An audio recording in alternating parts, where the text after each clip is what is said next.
The lesson. Oh, yeah.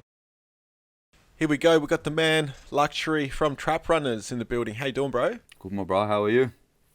Good, good. Thank you for taking the time to make it happen. I think we've been going back and forth. Well, you've been talking to Sam for like a few months about making it happen. Months. So thank you. Yeah, I've been making him do the runaround, but I told him he had my word that you boys would be the first off the rank when I get back into some music. So I appreciate your patience and Sammy's as well. So I've sort of been leaving him on red and ducking him for a bit, but I put some music out, so now I'm ready to do some interviews and stuff and put my face on camera. Yeah, word. And before we go into your whole story and the history and everything, you got a new mixtape out. I think you dropped it a couple of weeks ago. Yep, yeah, got a new 12-track mixtape. It's titled Revival. Sort of speaks for itself. Dropped that on the 12th of December. Bit of a project I've been working on for the last, 9 months to a year. But yeah, I'm sure in the interview we can talk about that towards the end of it. But yeah, it is out. It's on all streaming services. I've got a few clips out, but yeah, I've been a bit probably inactive the last few years for music. And this project sort of to give a bit of insight on, I guess a personal rebirth and a musical rebirth is what we all want to go through in life. So yeah, word. Now, because it's your first time on, we want to get your story front to back as best as we can. Bro, yeah. And you've been a member of one of the most, I guess in my opinion, one of the most legendary rap crews in Australia, Trap Runners. But obviously there's stuff that was going on that you were doing before that. So before even all that sort of stuff, when it comes to the music side of things, and even before that, first of all, you grew up in West Sydney? Yep, South Penrith, Western Sydney. Okay, now as someone who's from Adelaide and has never been to West Sydney, I understand it's massive. Like West Sydney is huge, and then there's Sydney, and then there's South Sydney, and there's just a massive place. And to my understanding, West Sydney is the rougher side of town in New South Wales. Yeah, predominantly. Like everywhere, bro. There's nice and rough areas everywhere. I'd say Western Sydney is more the working class, lower social economic sort of area. But there's all over Sydney, even there's housing commission all through Maroubra, Coogee, you name it. But probably because of the actual how large Western Sydney is, and the actual population in a small area, it gets that rougher sort of representation, I guess. Now, Western Sydney being so big, in particular, you're from Penrith. Yep. How was Penrith growing up? Was that a rough area, or was that regular, or? Look, yes, same as what I said, bro. I think there's certain outskirts of Penrith where people live on property where they quite well for themselves and they're hard workers. But Penrith's probably, I don't know how to compare it to that lower social economic area, but really working class and really proud. And obviously too, a lot of people that are struggling. I grew up in a household of mum and dad. Some of my mates grew up in a household with just mum. I lived on a street. My mum and dad had a mortgage from the 80s. My dad was working two jobs when I was a kid just to keep a roof over our head, sort of week to week. And then the other half of my street were, people living in housing commission. Look, I guess, I think as a kid it was just sort of a normal place. But I think Penrith has a very proud and distinct sort of, I wouldn't say rough, but tough mentally, hard workers, but also, obviously, where there's a will, there's a way. There's a lot of wrong environments and circles to move in, and that can happen, I guess, anywhere around the world. But yeah, Penrith has its good areas, has its good people, has its bad people, So, but yeah, that's my hometown. I don't want to sit there and run it down and go, oh, it's fucking shithole, you know what I mean? Like, that's my heart, bro. Before the postcode shit, I had my postcode tatted on me, bro. Before that stuff, so like all the boys, we're just proud of where we're from. But yeah, I wear Penrith and South Penrith highly on my chest and proud, and even my partner, she's from down where Double L's from, the Shire, and we have a bit of a giggle, from time to time because I'm such a proud Penrith boy, and she sort of rolls her eyes because the reputation that it's quite rough and quite westy and dero and, you know, crime and shit people. But you know what? Like I said to my partner, well, you found me there, so, you know, can't be too bad, right? That's true that. And then I guess so, you know, you having said that and me listening to the music, and the music obviously has, you know, it's what I call street music. It's street rap. So I'm going to assume that when you were growing up, even before the music stuff, you dabbled in a bit of shit here and there. You got yourself in a bit of trouble. Did you get yourself caught up in the gangs, the crews, the drugs, that sort of thing? Keep it real with you, bro. Like I was really lucky to have a loving mum and a caring dad. I remember being a teenager and doing teenage mischief shit, but you know, just being out. I was the oldest. I've only got one little sister, so I was sort of, you know, Western Sydney, we were raised like this. You know, you go out and you bump heads and you do what you do. But you know, I remember being young and my mum ringing my phone and embarrassing me at 3 a.m. And now I look back and I go, man, how blessed was I to have a mum calling me saying, what time are you coming home? Where are you? Not knowing the mischief we're getting up to. You know, and none of my mates' phones are ringing from their mum or their parents. So look, I was probably really lucky that, and I've talked about this with a lot of people, that, you know, I had a safe place to come home. You know, we still had family issues and a lot of battles and a lot of trauma and shit there, but you know, I always had a loving mum and dad that no matter what, I could go home and they'll work their ass off to put food on the plate. They'll work their ass off to make sure I've got minimum amount of clothing on. So it wasn't probably till, I guess, yeah, I probably dabbled in just small shit, bro. You know, just whatever teenage stuff is, run the streets, and I was probably aware and exposed to a lot of stuff. Now that I'm older, I understand it through family members and people in the neighbourhood that I didn't know at the time.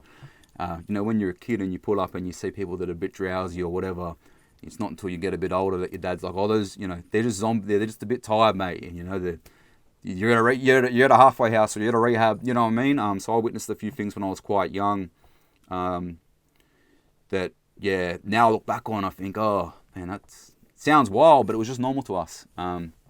So I didn't, to this day still, people don't believe me, I didn't dabble in drugs, as in consuming drugs. There's probably a couple of reasons I didn't. I'm a sort of person that I like to have control over what's happening, even though control is quite an illusion.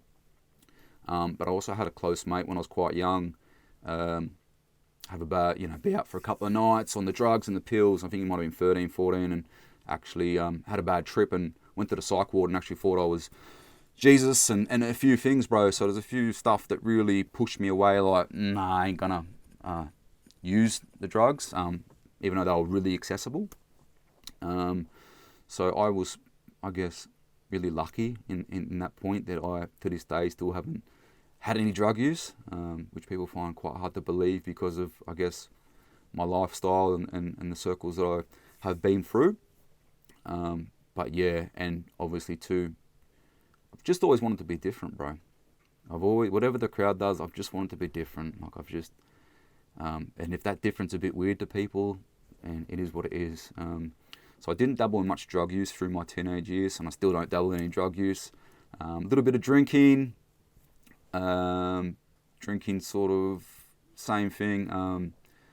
22, 23, I cut that out of my life. I hadn't had a drink for about 10 years because my father had a really big battle with addiction, with alcohol, which sort of pushes you one way or the other.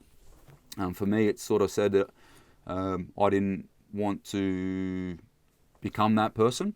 Because in my father's eyes, I seen a really strong individual man sort of, I want to use the word give up, but life had beat him down. There wasn't access for mental health. There wasn't access, like you're talking about the 90s and 2000s. There wasn't, especially for a male that's a father in Western Sydney.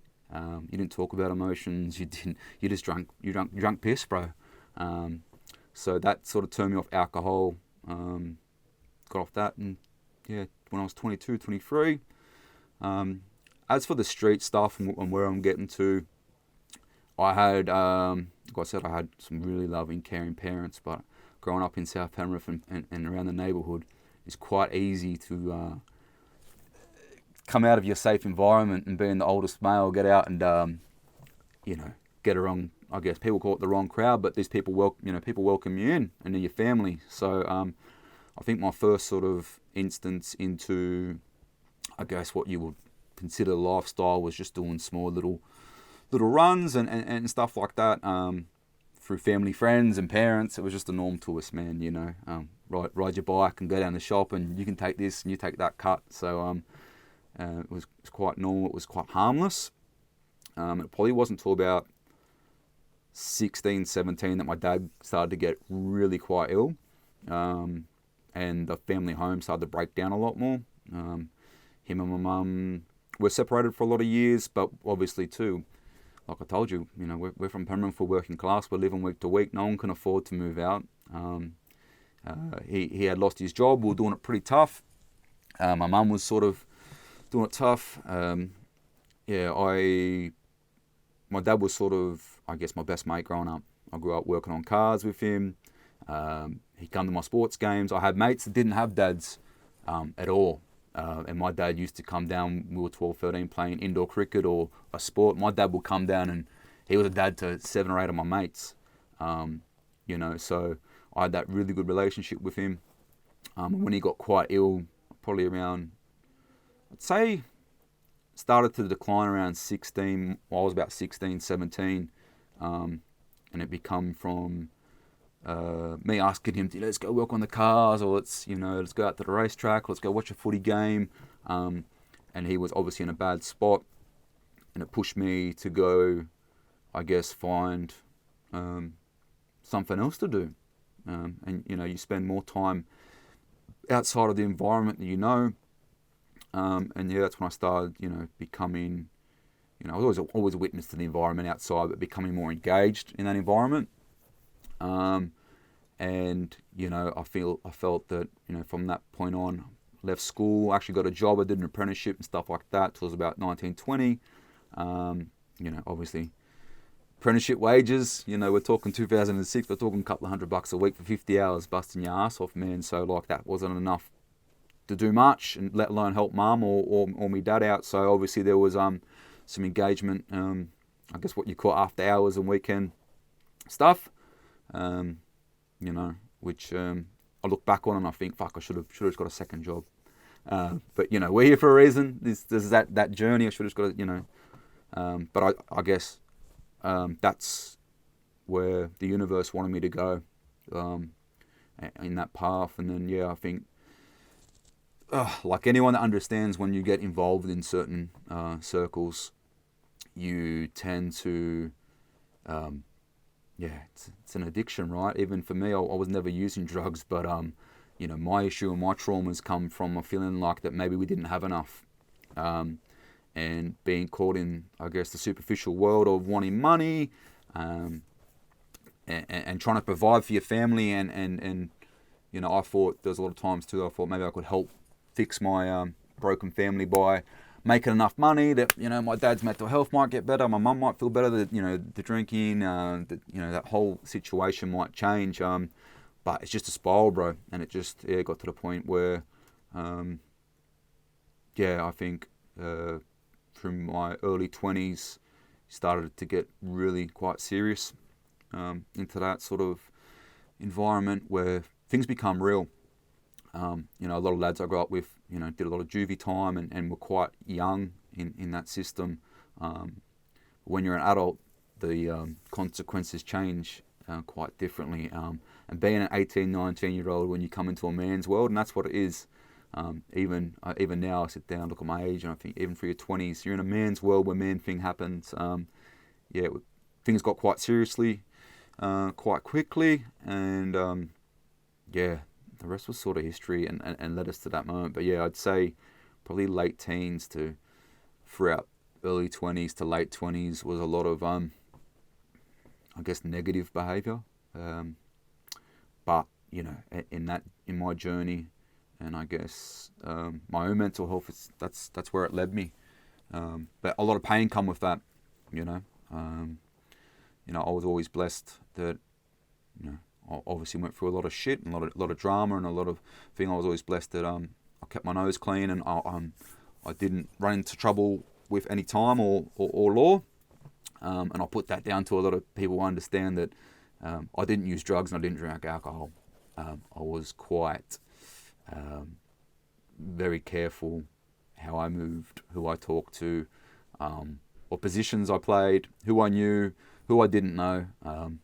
But yeah, look, it's like anything, you dip a toe in, next thing you know, you're up to your neck in it. So it took me a lot of years to sort of break that cycle. That's what that whole Revival mixtape sort of touches on as well. And then I think 2017 I lost my dad, so it was a good 10-12 year period of him getting quite ill, and a lot of stuff with me, putting him in and out of rehab and trying to get him that mental health. But you're talking about a man that's in his middle 50s that have had these issues since he was a kid, and they didn't have access to what we do in this day and age, so it's so hard to rehabilitate that. But that sort of is a blessing in disguise, you know what I mean? It woke me up. It made me realise that life's really short. We should probably, take it, not take it for granted, and even to this day, people say, even young kids that might look up to me and say, oh, you used to do this and you talk about this. And I said, well, listen, I was a fucking gronk, you know what I mean? And that's, you've got to do a lot of soul searching. So, yeah, I touched a bit on that. Obviously, I ain't going to sit here and fucking talk out of school and stuff. But, yeah, I think the music speaks for itself. But, yeah, so easy in Western Sydney or anywhere in the world, to get caught up into the wrong mindset and, I guess, the wrong circles. I don't regret it. I wish I had maybe chosen a few different decisions, but I'm sort of person, I just believe that everything happens for a reason. I just take positives out of it. And what eventually got me out of that lifestyle, obviously, one, music is a major role. Two was probably just realising what life was about. I noticed that, a few times I was in and out of situations where it was almost like I guess what you call the relapse or whatever. You would go back to those behaviours, and I started to notice that it wasn't my life that was depressing and stressful, and I didn't hate my life. I hated what I was doing, and my mental health. I actually started noticing my mental health was deteriorating every time I stepped into a circle, and dragged that energy off people, because there's no positive energy there. There's just nothing. Like you cannot grab. You just can't. It's I know there's places around the world and even in my neighbourhood where people help people out and give back to the community, but it's the energy that's attached to that. It's a very, very deep and dark place. I still, to this day, I've obviously cut off a lot of mates and associates and stuff like that, and I've got a lot of mates that truly understand that, that are sitting in jail now or still doing the same thing, and they won't call me and they won't expect me to come around because they know that I'm just on a different path now. The ones that are, can truly appreciate it, and I tell them daily, and when I do speak to them, that I hope that they can find, a reason or a why to change their ways, because there's only a few aspects of what's going to happen next. That'd be my advice or spiel for anyone out there that's in the wrong environment or living in a negative manner. Man, you've just got to find a why, and it's not easy. So I was always lucky. I didn't, I've been in places and environments where there's, people on some really heavy drugs and passing it around in a room, and I've had really good mates, older mates of mine that have said, no, don't touch that shit, and it's going to stay that way. I'm even now I'm completely grateful that I had mentality, and I had people that, even though they were in a bad spot, they looked out for me. So I feel that I was lucky to grow up in that era and be involved in those environments, because it just doesn't happen these days. It's a really people think it's cool, and we egg each other on, and the drug use and the behaviours, and I'm gonna do this, I'm tough. I was really lucky, and a lot of my older mates used to say to me all the time, I was really one of the last over the wall with the whole what I was engaged in that I wasn't actually using, and I wasn't tied to that environment, and that's what a traditional earner, or whatever part of the world, hustler you want to call it, but in Sydney we call it an earner, is about. And for me, unfortunately, it was about money, and it was about, I guess, trying to fill a void in my family life and my own life. There were some good times, some good laughs, but yeah, a whole lot of pain. And even now talking about it, it's quite difficult because I wouldn't say I'm embarrassed, but I know that's not me, and I think this revival tape will speak to that when people listen to my music. And my mum and dad raised me to be a helper and help people and heal, and I've had to help myself and heal myself. So I'm in that environment. There's a lot of cold-hearted people that don't have what I have, but there's also a lot of good people that have good hearts. So I've reverted and I guess revive back to my pure self, and that's what the mixtape's about. I think that in life we have a couple of different versions of our soul. Our inner soul being our pure self, and our outer soul is what the world makes us into, or what we believe, we have to be, or we want to be. But for me, I've just come back to the point now where I'm like, you know what? I love music. I love my family.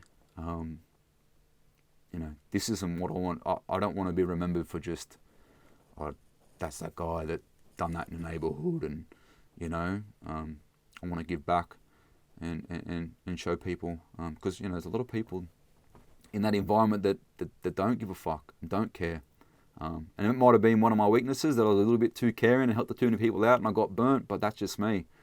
To this day, and forever, I'm going to help people. I'm a bit more cautious of who I help, and I can see the signals of who to put my time and energy into.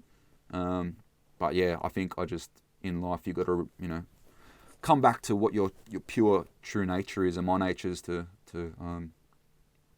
be loving, caring, help people.